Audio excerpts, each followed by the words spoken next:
You know that feeling, right? That kind of hazy, low-grade mental fog that just sets in after an hour of, well, just scrolling. It's almost like your brain is a sponge that's been totally wrung dry. So today, we're going to dig into what that feeling actually is, what it's costing you financially, and exactly how to fight back. Okay, let's dive right in. That mental haze, it isn't just in your head. It's a real, recognized phenomenon, and it has a very modern and, yeah, a very blunt name. That's right, brain rot. And get this, it's officially the Oxford English Dictionary's 2024 word of the year.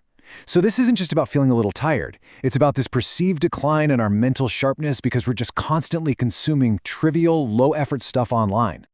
So, okay, our attention spans might be getting shorter, but what in the world does that have to do with our finances?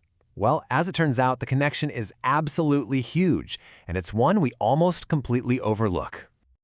To really get that connection, we need to start thinking about our brains in a totally new way, not just as a muscle, but as your single most important financial asset. And here's the thing, just like any asset, its value can go up or it can go down. And it all depends on one simple thing, how you choose to invest in it. Are you actively building it up, or are you just kind of letting it passively decline? This is really the difference that cognitive reserve makes. I mean, think about it. A brain with a high reserve, it's sharp. It can tear through a complex financial report, spot trends in the market, and actually plan for the future. But on the flip side, a brain with low reserve, it just gets overwhelmed, defaults to passively consuming whatever's in front of it, and really struggles with that critical thinking you need for any kind of financial success. You know, it's that classic principle, use it or lose it. And it's more important now than ever before. It's so tempting to just outsource our thinking to AI, right? But some studies are suggesting that when we rely on these tools too much, it can actually lead to less brain activity. We have to actively work those cognitive muscles to keep them strong. So that brings us to the solution. And this isn't about, going back to school or anything like that. It's about reframing self-education as a strategic financial power-up. So why is it such a power move? Well, for three big reasons. First, it builds cognitive stamina. Unlike that bite-sized social media content, deep learning actually trains your brain to focus. Second, it develops intrinsic motivation. You learn to manage your money because you genuinely want to, not because you have to. And third, it cultivates strategic thinking, which turns you from just a passive follower of advice into an active manager of your own wealth. All right, so that all sounds great in theory, but how do we actually do it? Let's break down a super simple, actionable framework you can put into practice, like right away. I want you to meet the SCAR framework. It's just 4 simple steps. First, S is for select. Pick a topic you're actually curious about.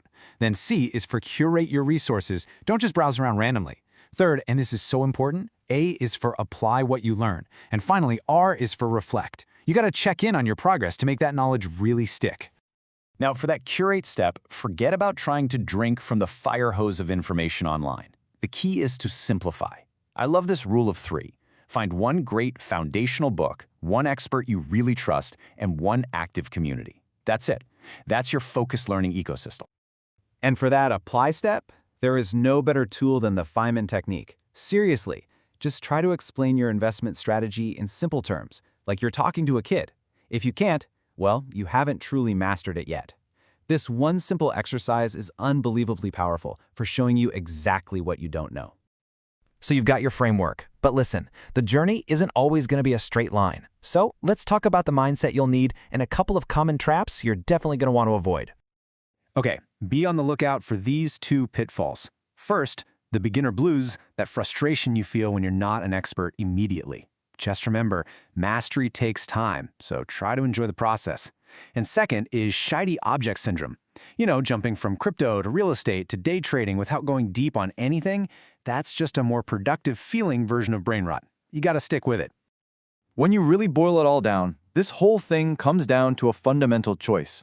You can choose passive consumption, which day by day slowly erodes your ability to think for yourself. Or you can choose active self-education, which strengthens that exact ability and becomes the absolute cornerstone of your financial success.